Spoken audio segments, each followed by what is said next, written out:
I'm Gavin and I work for Centra Europe. The Centra is a network of journalists and filmmakers whose work concerns trauma and tragedy. And today I'd like to talk to you about the challenges of interviewing people during this time of COVID-19. You may be working with someone who's been directly affected by the virus. Perhaps they've been ill themselves, or perhaps they've lost somebody close to them.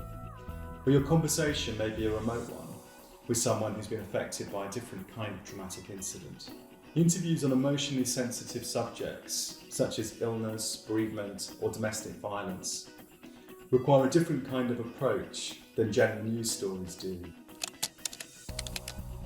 First of all, make sure you see the person before the story. Nobody likes to be approached as if they're nothing more than an illustration for a preconceived idea. With COVID, of course, you also need to make a decision about whether you can meet in person or whether the interview needs to be done remotely. Sensitive interviews require specific planning and structure around them. If you're going to meet physically, make sure that you do a thorough risk assessment. Being unsure about what hygiene measures to take or what physical distance to keep can make the situation more stressful, both for the person you're talking to and yourself. Secondly, allow plenty of time, more than you might first think. People may get caught up in their emotions, and it's best not to hurry them when they're discussing things they already find a struggle to talk about. If your interview touches upon domestic abuse or sexual assault, doing some extra research on these topics beforehand is a good idea. These interviews often demand more precise knowledge. Most people experience a traumatic event as a fundamental loss of control, and just talking about it later can bring back some of the same feelings. Add to that the fact that most people have minimal experience of working with the media, and it's easy to see how an interview, if it's not done carefully, can leave somebody feeling even more disempowered. That's why it's best practice to try and think through and find all the little ways that you can extend options to the interviewee and involve them in the decision-making process. Think maximal consideration. If you're meeting in person, you can ask them whether they would like to be interviewed or whether they would like a friend or family member there for support. If the conversation is likely to be wide-ranging or deals with things that happened in the past, do give people a good idea of what you're interested in. People can be unsettled by directions they're not expecting. You could also check in advance to see if there are areas they really don't want to talk about.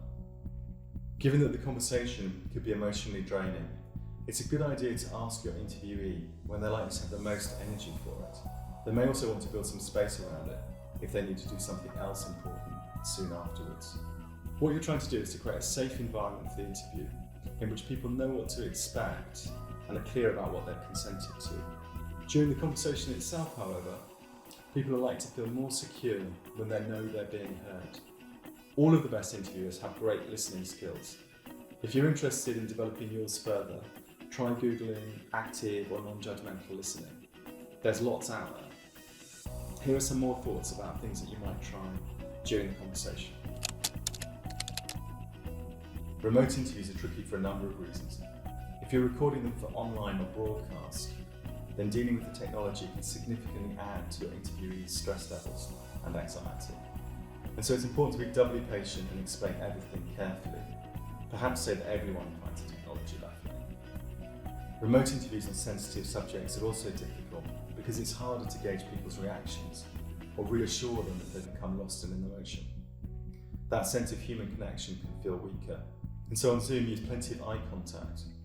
Asking someone to describe their environment, what the room is like, or the weather out of the window, can help close that feeling of distance. Acknowledgement is really important. Saying something like, "I'm really sorry that this happened to you," can make a big difference. Rechecking permissions throughout the conversation is also good practice. For example, just before a potentially challenging question, you might add in a quick, "Do you mind if I ask you about ... Personally, I'd avoid asking people, "How did you feel?" When strong emotions lie just millimetres under the surface, that question can really upset people and potentially derail the whole interview.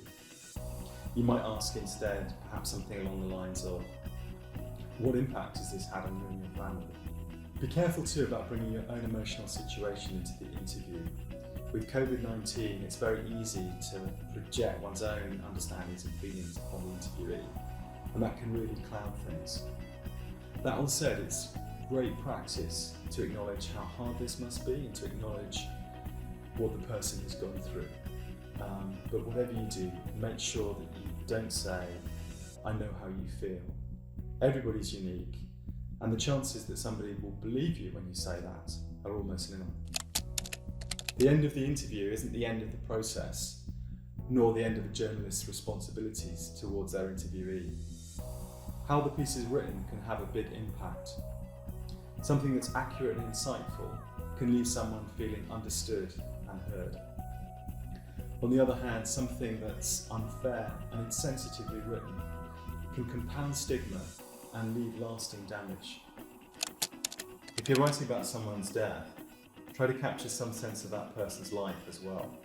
It's hard for relatives or friends to read something that reduces their loved one just to the bare details of their death. Accuracy matters more than most people would imagine. Even small mistakes can cut deep. They may give the impression that the journalist wasn't genuinely concerned. It's really important not to promise anything that one can't deliver. If there's a chance that the piece won't run, best to warn the person ahead of time. Do follow up with people and check back in. Send them a link to the piece, see how they're doing, and thank them once more. One last thing. Self-care is vital for anyone who's doing trauma-related work. It's hard to be an effective and sensitive interviewer if one is feeling overwhelmed by the subject matter.